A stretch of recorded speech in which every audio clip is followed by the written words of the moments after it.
الاخبار media کے معزز ناظرین، گزشتہ کل بروز بدھ 24 جون 2026 عیسوی مطابق 8 محرم الحرام 1448 ہجری کو دارالعلوم دیوبند کی جامع رشید میں ایک اہم اصلاحی اجلاس منعقد ہوا، جس میں دارالعلوم کے اکابرین اور مقتدر ذمہ داران نے طلبہ عزیز سے نہایت قیمتی، فکر انگیز اور نصیحت آموز خطاب فرمایا۔ اس مجلس میں تعلیمی و اخلاقی ترقی، دارالاقامہ کے نظم و ضبط اور طلباء کی مثالی زندگی کے حوالے سے اہم ترین نکات اور انتظامی فیصلے سامنے آئے۔ اجلاس کی مکمل اور منظم رودات آپ کے سامنے پیش کیا جا رہا ہے۔ مفتی اشرف عباس صاحب، ناظم دارالاقامہ کے ارشادات و انتظامی اعلانات۔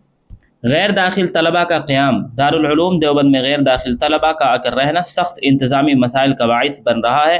گزشتہ ہفتے 2 غیر داخل طلباء کے پاس سے 20,000 روپے سے زائد نقد رقم اور موبائل فون برآمد ہوئے۔ لہذا تمام مقیم طلباء کو سختی سے ہدایت کی جاتی ہے کہ وہ کسی بھی غیر داخل طالب علم کو اپنے کمروں میں ہرگز پناہ نہ دیں۔ اوقات داخلہ اور شناختی کارڈ کی پابندی۔ دارالعلوم کا مرکزی گیٹ اب سے روزانہ مغرب کی نماز کے فوراً بعد بند کر دیا جائے گا۔ تمام طلباء کے لیے ہر وقت اپنا شناختی کارڈ پاس رکھنا ضروری ہوگا۔ عشاء کی نماز کے بعد شناختی کارڈ کے بغیر دارالعلوم کے احاطے میں داخلے کی بالکل اجازت نہیں ہوگی۔ اندرون مقیم طلباء کی ID چیک کر کے ہی انہیں داخل ہونے دیا جائے گا، جبکہ باہر کے طلباء کو باہر ہی روک دیا جائے گا۔ موبائل فون پر پابندی اور تلاشی کے وسیع اختیارات۔ تمام طلباء خود کو موبائل فون کے استعمال سے مکمل طور پر دور رکھیں۔ دارالاقامہ کے کمروں پر کسی بھی وقت اچانک چھاپے مارے جا سکتے ہیں۔ اس کے ساتھ ہی چند دنوں بعد گشتی دربانوں کو یہ خصوصی اختیار دے دیا جائے گا کہ وہ دارالعلوم کے اندر کسی بھی طالب علم کو روک کر اس کی تلاشی لے سکیں اور جیبوں میں موبائل فون چیک کر سکیں۔ جس طالب علم سے بھی موبائل فون برآمد ہوگا، اس کے خلاف سخت تادیبی و انتظامی کارروائی عمل میں لائی جائے گی۔ لائبریری گیٹ کی مستقل بندش۔ دارالعلوم کی لائبریری کا گیٹ اب انتظامی طور پر بند کیا جا رہا ہے۔ بنا شناختی کارڈ کے کسی بھی شخص یا طالب علم کو اس گیٹ سے اندر آنے کی اجازت نہیں ہوگی۔ بجلی کی بچت اور اسراف سے پرہیز۔ طلباء بجلی کے استعمال میں احتیاط برتیں اور اسراف سے بچیں۔ کمروں سے نکلتے وقت پنکھے اور لائٹس لازمی بند کر کے جائیں۔ طبی سہولیات سے استفادہ۔ طلباء کی سہولت کے لیے دارالشفا دن رات یعنی 24 گھنٹہ کھلا رہے گا۔ کسی بھی وقت ضرورت پڑنے پر طلباء وہاں سے طبی امداد حاصل کر سکتے ہیں۔ درسگاہوں کا نظم۔ رات کے وقت تمام درسگاہیں وقت مقررہ پر پابندی سے بند کر دی جائیں گی۔ بالخصوص دورہ حدیث شریف کی درسگاہ کی بندش کا سخت خیال رکھا جائے گا۔ خرید و فروخت میں احتیاط۔ ٹکٹ وغیرہ کی خرید و فروخت کا عمل انتظامی و اخلاقی طور پر غلط ہے۔ اس معاملے میں طلباء پر سخت احتیاط اور پرہیز لازم ہے۔ یوم عاشورہ کی دعوت۔ حسب روایت و معمول عاشورہ یعنی 10 محرم الحرام کے روز ادارے کی طرف سے شام میں طلباء کے لیے خصوصی دعوت کا اہتمام کیا جائے گا۔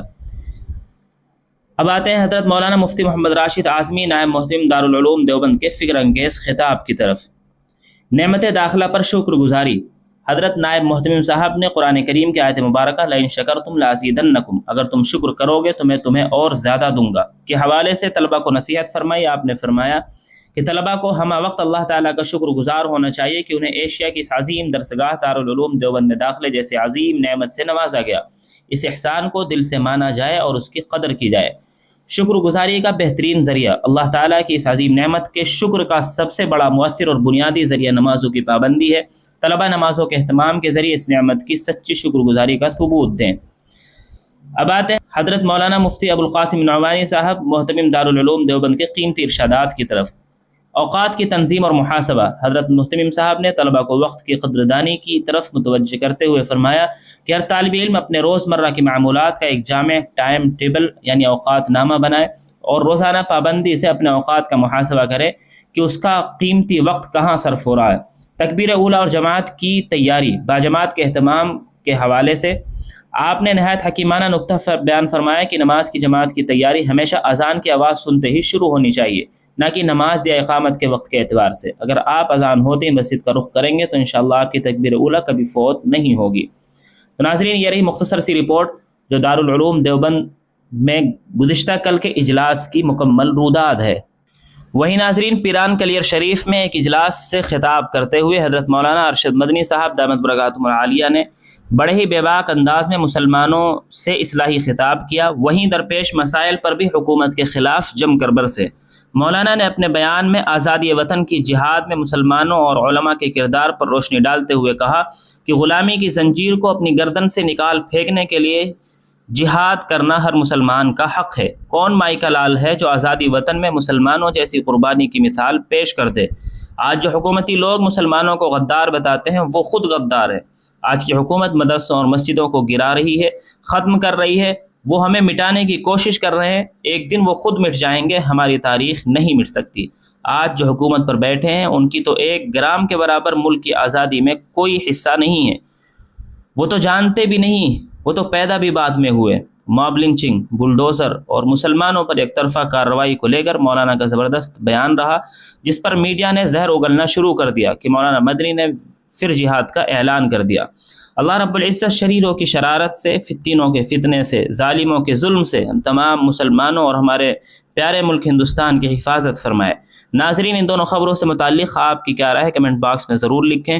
اس طرح کی اور بھی ملی اور ملکی مدارس اور علماء سے جڑی ہر خبر سے باخبر رہنے کے لیے الاخبار میڈیا کو سبسکرائب ضرور کر لیں اور اس ویڈیو کو جتنا ہو سکے شیئر ضرور کریں۔ السلام علیکم ورحمۃ اللہ وبرکاتہ۔